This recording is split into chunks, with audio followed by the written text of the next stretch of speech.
Welcome back, my friends. Get ready for your daily thrifting dose. Today, it is part 2, as promised, from yesterday's trip to the West Boca Goodwill. So we're going to shop around, we're going to look around, and anything that I got, but I decided not to keep and decided to share with you, will be linked in the description below. So, as you know, I love to read your comments. I love to see if anything is recognizable to you or brings back memories. Hit the subscribe and like, and see you soon for the reveal.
Now it's time to head back home to the very heart of Boca. You can see it's a much nicer day today and see what treasures I snapped up. First up is this amazing silver jewelry box. It is shaped like a heart. It has vintage patina. I think these were made in the 80s, 1980s.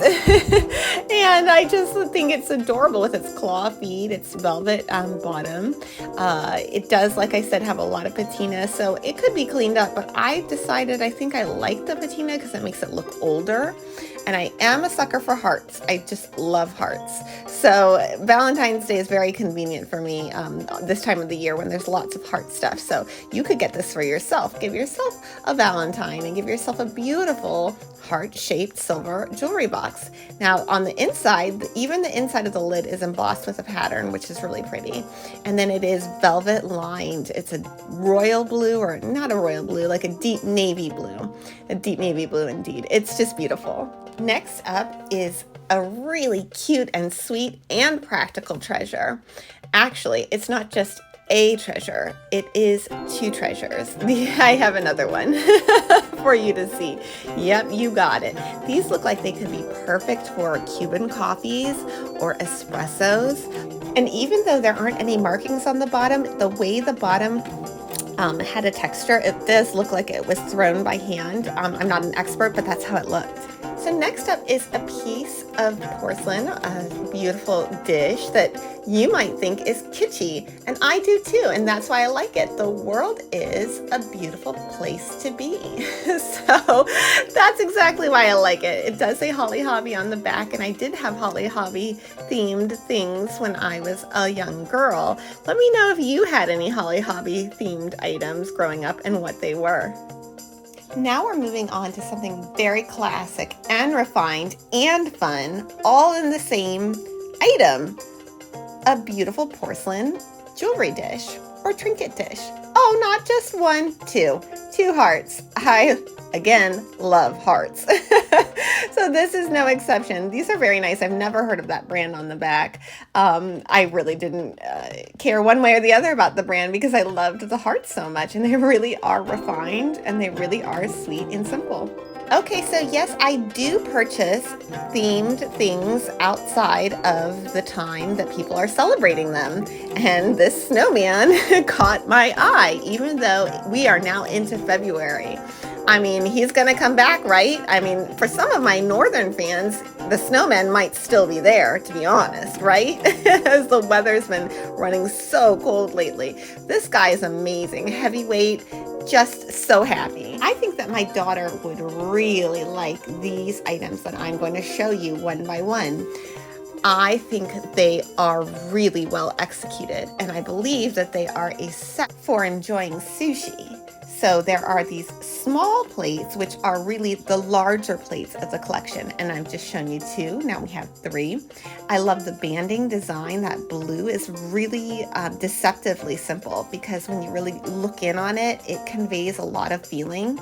And now here are the dishes I would believe might be for wasabi or sides. Again, I'm not the sushi lover. That's my daughter's domain. But I think I can piece it together. So there are two of those.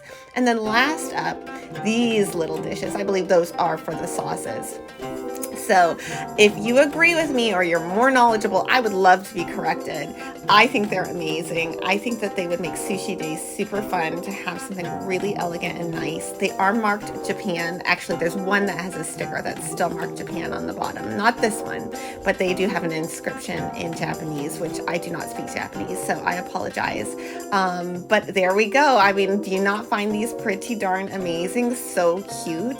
And then you get the whole set. So I might actually surprise my daughters, go to, a really good place, get some really good sushi, bring it, present it on these plates, invite them over, see if they'll come, and then see what their responses are. What do you think?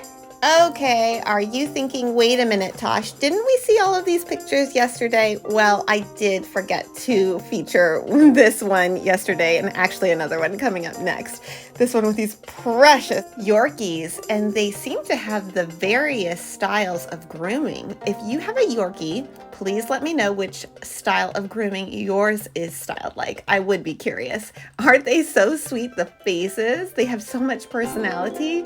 I mean, I think they're wonderful. I think if I had a Yorkie, I would absolutely go crazy over this. And last of the pictures that were supposed to be from yesterday is this amazing relief. It's a paper embossed sculptural paper artwork. It's of irises, and the detail is outstanding.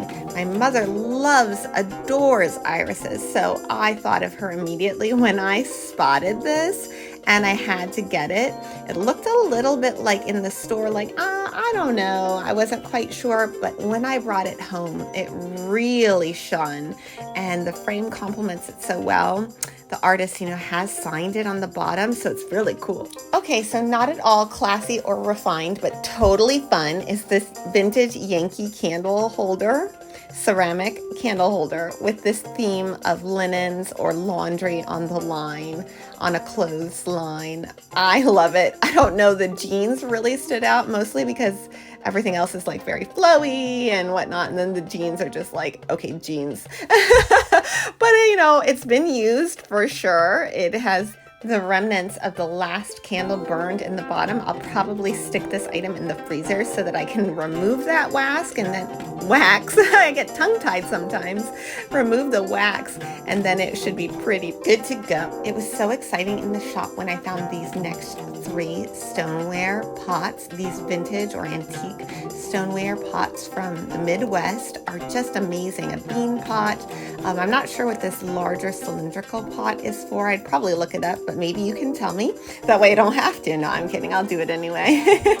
But it's beautiful glazing, the beautiful weight of the stoneware, the marking on. Actually, this one looks like a whiskey bottle, or what I'd imagine to be a whiskey bottle. And it looks like it actually has its very, very, very old cork inside of it still, which I think is cool. What do you think? Thank you so much for listening and watching, and I hope you will do so again tomorrow with me. Have a great day.